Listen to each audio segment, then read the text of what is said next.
the last one. But as for the other two, I have to start from the beginning.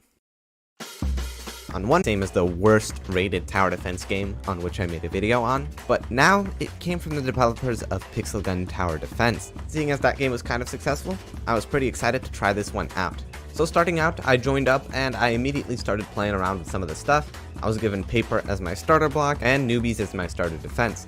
The goal was to build a base and then use the soldiers, which in my case were newbies, to kill off the zombies. The blocks were of course there to keep your soldiers safe.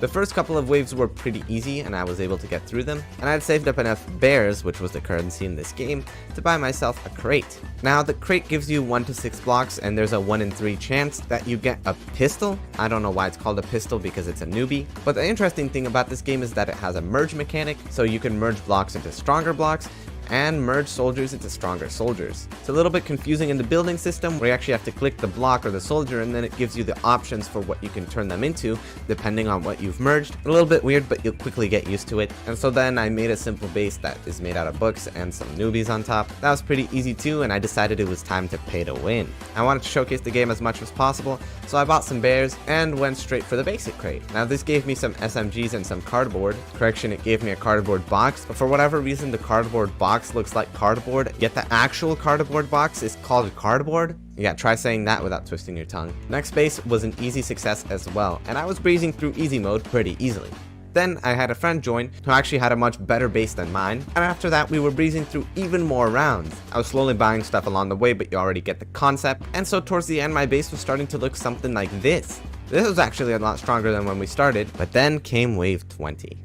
Let's just say the waves before this were like preschool, and now suddenly you're thrown into 10th grade. Yep, there was absolutely no chance. The tank nuked everything I had, and I gave up.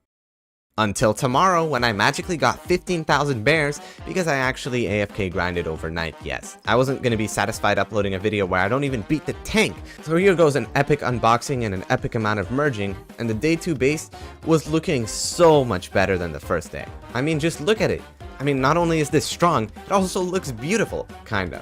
It's a random assortment of blocks, but it's symmetrical. So I sent out wave 20, and I actually destroyed it so fast that an Armageddon started, and a bunch more tanks started spawning just to stretch out the wave. This is probably to prevent grinding wave 20 for too many bears. And despite all of that, I still beat it. Actually, I beat it on medium mode because on my own time, I just made progress through it, I guess. Don't worry though, it's the same exact thing as easy mode, just more HP on your enemies. And now, I was going into World 2. This was different because enemies would now spawn only on 2 sides instead of all sides, which kind of seems like it would be easier, but in order to compensate for that, there's a lot more enemies and they're a lot stronger. Now for a base like this, I didn't even notice anything difficult. I actually breezed through all the waves up until wave 39. And yes, there were tanks and bomber planes and everything, and despite that, my base was strong enough to defend it all. In fact, this was so easy I decided to skip straight to Toy Breaker, the hardest mode in the game. And I managed to cook through all of the waves and sent out wave 20, and surprisingly enough, I actually beat wave 20 with the Armageddon. Also, I was giving a ton of bears. Now, on to World 2. I know I skipped over most of the enemies on medium mode, but we started seeing a lot of stuff like shielded, which were immune to explosives. Started seeing stuff like pistols, which would stand from a distance and just shoot down my tower, and yeah, they would do a lot of damage. There were enemies that went invisible and snuck up to my base to try and destroy it. There were more pistols, except this time they also had shields, so they were immune to explosives. And even though I AFK grinded for 16 hours, yes, that's how long it took to get this base, it wasn't actually going to be enough to beat the whole game. Things started getting a little bit concerning, but the wave that actually started showing problems was wave 33, where there was so many enemies that they all ran under, and like little termites, they chewed up the whole bottom of my base and just flipped it over, spraying my soldiers in all directions. Surprisingly enough, I was still able to survive because the soldiers were too busy trying to chew on the concrete, but this started showing that my base was reaching its limits.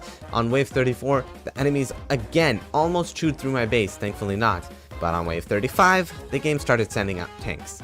And tanks on Toy Breaker mode, let me tell you, they're something else. I mean, look at that, 3 tanks and my base goes from having sides to not having sides. But then I sent out wave 36, and to say that that was a difficulty spike would be an understatement. First of all, look at the amount of bomber planes approaching, and then the amount of tanks and enemies that rushed in. I mean, just look at my base.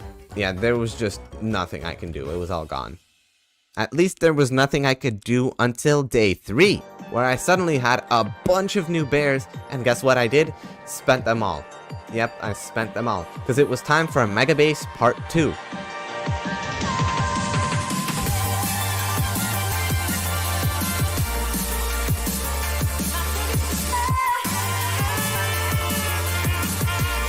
Their original forms, but you know, who really cares about that? The base was completed, and I decided to test it out against Wave 20 on Toybreaker, and despite the most extreme Armageddon, my stuff defended. This was looking good, so I sent out the dreaded Wave 36, and I mean, what? This wave was hard? Can you believe that this wave was hard at some point? Yeah, from there, Wave 37, 38, 39, it was all an absolute breeze. Then there was Wave 40. But the thing about it is, when I recorded this video, Wave 40 wasn't out yet, but I knew it was going to be difficult when it came out. So to prepare for that, day 4, grinded some more bears, and decided to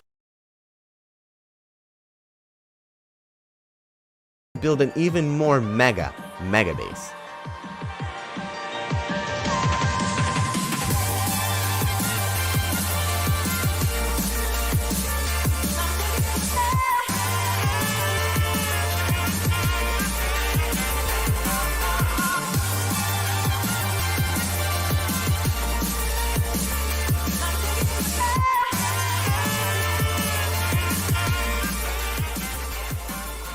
Now this base was actually starting to look like a real mega base. Take a look at the amount of stuff that was on it. I tested it against Wave 39. Keep in mind, the hardest wave in the game at this time. Yeah, nothing stood a single chance. And then I decided it wasn't enough, and I rebuilt the mega base again. You know, I have over 5 hours of footage of me just building these mega bases. But this final one, I can officially say, is a mega base. This thing actually looks sick. And when I tested against Wave 39, I mean, like less than even 10% of my soldiers got casualties. Also, I didn't record it, but then Wave 40 came out, and I also beat that with the stuff I had. But you're still probably sitting here wondering, how in the absolute hell was I able to build what I showed at the start of the video? Because this mega base, sure, it's a mega base, but I mean, it's nowhere close.